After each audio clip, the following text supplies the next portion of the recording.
రాష్ట్ర వ్యాప్తంగా ఉన్న ప్రభుత్వ ఉద్యోగులకు మరియు నిరుద్యోగ యువతకు సంబంధించి ఒక అత్యంత కీలకమైన అప్డేట్ అండి.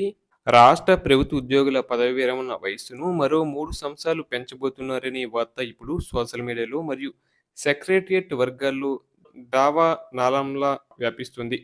ఈ నిర్ణయం జూన్ 2వ తేదీ అంటే తెలంగాణ రాష్ట్ర అవతరణ దినోత్సవం నాటి నుంచి అమల్లోకి వచ్చే అవకాశం ఉందని సమాచారం వెలువడింది. ఈ విషయానికి సంబంధించిన పూర్తి సమగ్రమైన మరియు లోతైన విశ్లేషణను కూలంకషంగా తెలుసుకునే ప్రయత్నం చేద్దాం. ఇక ఆలస్యం చేయకుండా అసలు విషయానికి వస్తే ఉద్యోగుల రిటైర్మెంట్ వయస్సు పెంపుపై ఒక భారీ అప్డేట్ అయితే వచ్చేసింది. ఇక రిటైర్మెంట్ వయసు 61 ఏళ్లగా ఉంది. అయితే దీన్ని ఇప్పుడు 64 ఏళ్లకు పెంచబోతున్నారని చర్చ సెక్రటేరియట్‌లో బలంగా వినిపిస్తుంది. దీని వెనుక ప్రధానంగా ఆర్థిక కోణాలు దాగి ఉన్నాయి. ప్రస్తుతం రాష్ట్ర ఖజానాపై పడుతున్న భారీ ఆర్థిక భారాన్ని తగ్గించుకోవడమే ప్రభుత్వం ముందున్న ప్రధాన లక్ష్యం. రిటైర్డ్ అయ్యే ఉద్యోగులకు ప్రభుత్వం గ్రాట్యుటీ, పెన్షన్, కమ్యుటేషన్ మరియు ఇతర రిటైర్మెంట్ బెనిఫిట్స్ రూపంలో ఒకేసారి వేల కోట్ల రూపాయలు చెల్లించాల్సి ఉంటుంది. ఒక అంచనా ప్రకారం ప్రస్తుతం రిటైర్డ్ అయిన వారికి చెల్లించాల్సిన బకాయిలే సుమారు 10,000 కోట్ల రూపాయలకు పైగా పేరుకుపోయాయి. ఈ భారాన్ని ఇప్పుడే మోయలేక వయసును మరో 3 ఏళ్లు పెంచితే ఈ భారీ మొత్తాన్ని చెల్లించాల్సిన అవసరం ప్రస్తుతానికి తప్పుతుంది. అంటే ఈ సమస్యను శాశ్వతంగా పరిష్కరించకుండా భవిష్యత్తుకు వాయిదా వేస్తున్నట్లుగా కనిపిస్తుంది. అలాగే గతంలో 2021లో అప్పటి బీఆర్ఎస్ ప్రభుత్వం కూడా సరిగ్గా ఇదే ఫార్ములాను వాడి వయసును 58 నుండి 61 ఏళ్లకు పెంచారు. అప్పట్లో పొడిగింపు పొందిన వారంతా ఇప్పుడు రిటైర్డ్ అవుతుండటంతో ఈ ఆర్థిక భారం ప్రస్తుతం ఉన్న కాంగ్రెస్ ప్రభుత్వం మీద పడింది.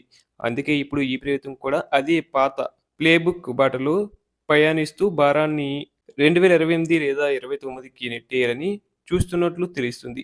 అయితే ఈ నిర్ణయం వల్ల అత్యంత నష్టపోయేది రాష్ట్రంలోని లక్షలాది మంది నిరుద్యోగ యువత. ఉద్యోగుల రిటైర్మెంట్ జరగకపోతే కొత్త పోస్టులు ఖాళీ అవ్వవు. తద్వారా కొత్త నోటిఫికేషన్లు రావడానికి అవకాశం ఉండదు. అలాగే పదోన్నతులు కూడా నిలిచిపోతాయి. ఎందుకంటే పైన ఉన్నవారు ఖాళీ చేయకపోతే కింద ఉన్న వాళ్ళకి ప్రమోషన్లు రావు. ఇప్పటికే ఏళ్లగా గ్రూప్స్ మరియు ఇతర ఉద్యోగాల కోసం ఎదురు చూస్తున్న యువత తమ వయోపరిమితి మించిపోతుందేమోనని తీవ్ర ఆందోళనలో ఉన్నారు.